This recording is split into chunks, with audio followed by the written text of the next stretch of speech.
This is about as intense of a situation as you can be in. This gentleman contacted us through the emergency line after being released from custody for a shooting he was just involved in, where he ultimately shot and killed his grandfather.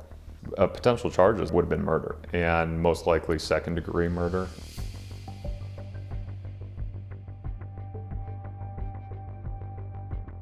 The background of this case was that our client was living with the grandfather while he was going through a pretty tough time, and ultimately they got into an argument as our client was leaving for work. The grandfather went and grabbed a firearm that he had in his room, aimed it at our client, shot, missed. Our client was a lawful concealed carry permit holder, pulled out his gun in defense and shot and killed his grandfather. So an extremely tragic situation, but that doesn't mean that law enforcement goes away all of a sudden.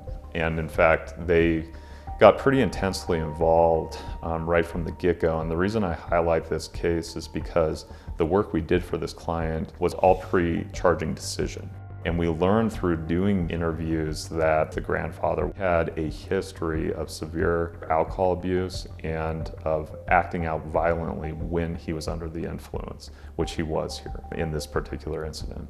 And all of these family members ultimately concluded, yes, it was a tragic situation. They're not happy that one of their family members is now deceased or was killed, but ultimately knowing what they did about him and how he reacted in these situations, they did not fault our client and knew that he was acting to preserve his own life.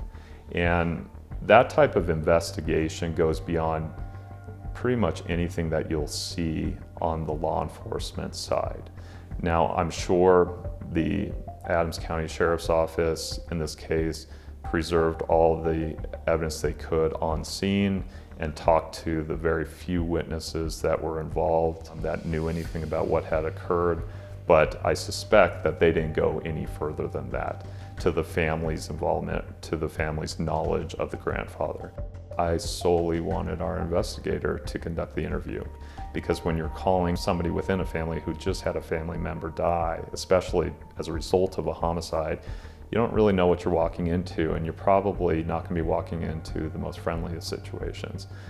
So it's a judgment call based off of who the target interviewee is and who your investigator is. Unfortunately, we have an outstanding investigator that can have good conversations with people in very dark times in their lives. When we're talking about the gravity of something like a homicide investigation, having the support of a team is instrumental. And to be able to trust an investigator to jump into something like this, knowing that they have the experience to do so and not having to think twice about it, is invaluable.